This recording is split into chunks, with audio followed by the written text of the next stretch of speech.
this starts Module 2, zeros of functions. Function direction in extreme values. Now,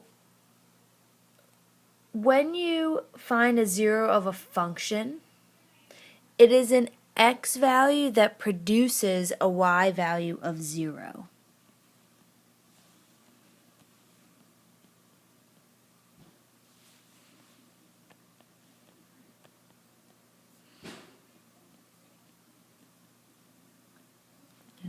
So a zero of a function is an x value that produces a y value of 0. Now, when we want to find zeros algebraically, we will set that equation equal to 0 and solve for it. Okay. So the first example we have is g of x equals 2 plus 6/7 x. Now, keep in mind that g of x is really like our y value. Okay. So we're trying to find an x value that makes that y value 0.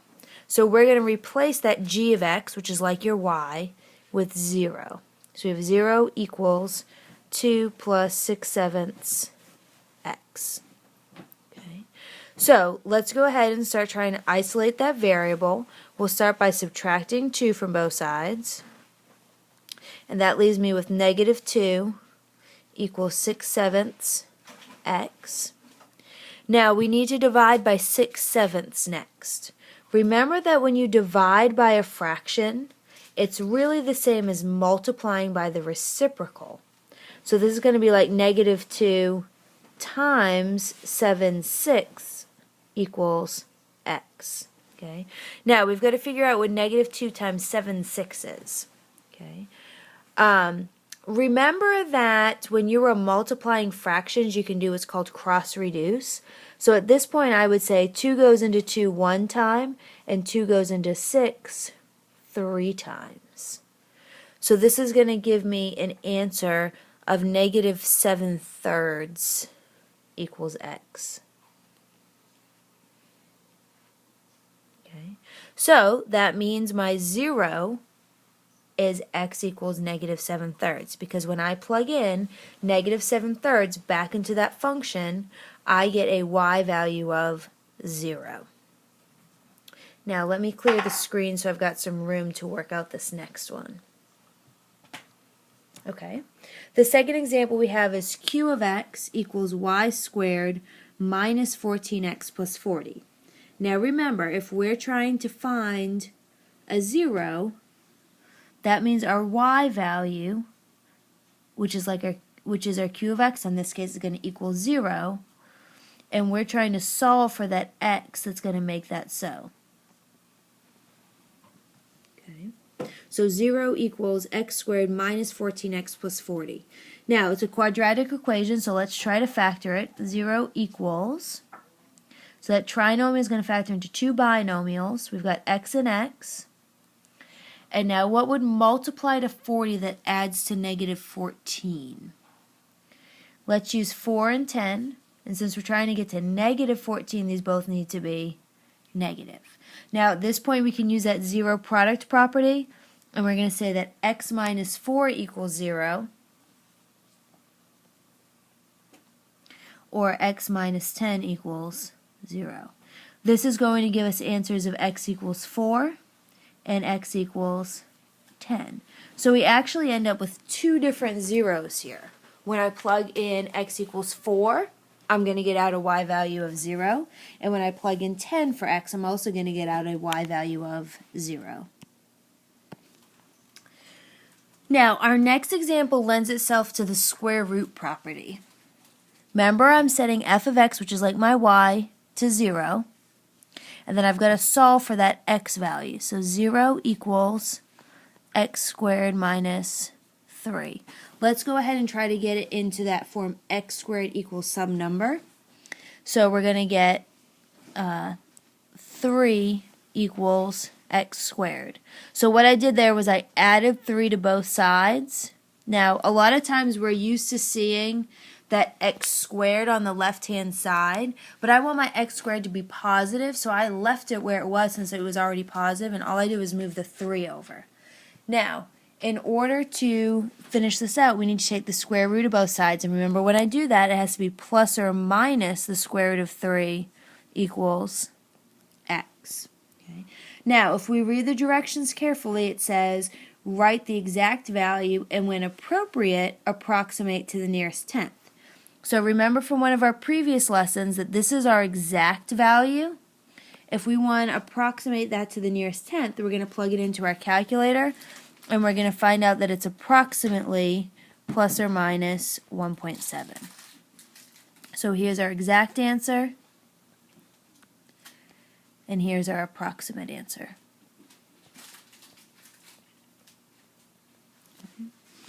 Now, the next example, number 4, says h of x equals 11. Okay. If we were to try to plug in 0, does 0 equal 11? Nope. Or think of it this way too. Is there any x over here in my function? Nope. This is a constant function. So since I can't plug in some x value that's going to make my y equal to 0, there is no 0 in this case. This always equals 11. It's never going to equal 0. Okay. Now, number 5 says that k of x equals x cubed plus 14x squared plus 48x. Okay. That k of x, remember, is like our y, so we're going to replace that with 0. And we've got equals x cubed plus 14x squared plus 48x. Now, notice that each of those terms on the right-hand side have an x, so let's factor that out. And we end up with x squared plus 14x plus 48. Okay. Now I'm going to rewrite my 0, copy over my x, and now I'm going to factor that trinomial into 2 binomials. So for x squared, I'm going to put x and x. And now I've got to figure out a combination of factors that would multiply to 48 but add to 14. So it's going to be 6 and 8.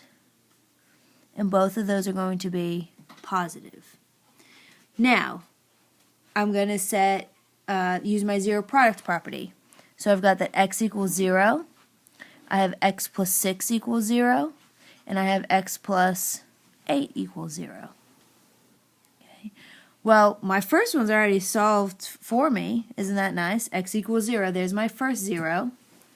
Then I'm going to have a 0 of x equals negative 6. And then my third 0 is going to be x equals negative 8. Okay.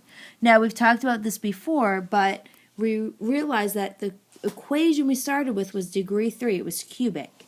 So it shouldn't surprise us that we get out 3 zeros as well.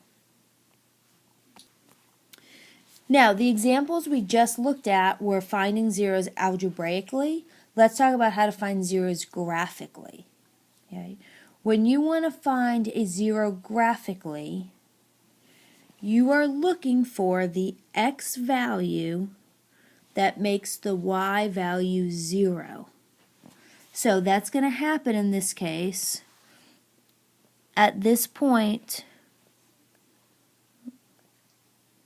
right there, negative 3, 0. Okay. So that means negative 3 is the only 0.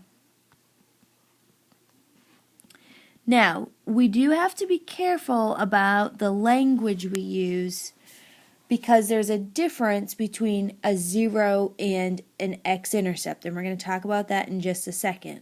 But realize that in this case, when we are asked to find zeros graphically, a 0 is our x value that makes the y 0. So negative 3 is the 0 in this case. So, thinking back to that example we just figured out graphically, we said that x equals negative 3 was our 0. Okay. But there was a point that I showed you guys on the graph, that point negative 3, 0.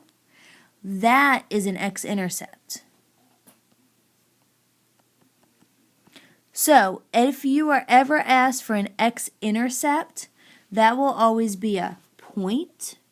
If you're ever asked for a zero of a function, you're just talking about that x value. So make sure you understand that difference in the language. An x-intercept will always be a point. A zero of a function will always be just the x value. Now, the last example in this section shows you how to find zeros on your graphing calculator. If you look at your notes that you hopefully printed, you're going to see step-by-step directions on how to find zeros using your graphing calculator. If you haven't printed those notes out already, I would strongly encourage you to do so. That way you've got a nice step-by-step list of how to find zeros using your graphing calculator. For a lot of us, a graphing calculator is going to be new, so we kind of need to know how to use, well, we definitely need to know how to use it, so make sure that you're comfortable with it. That being said, the computer I'm working on right now does not have a graphing calculator built in for us, so I'm going to come back and demonstrate this to you at another time. So make sure you've watched this video up to this example, but this example is going to be coming soon.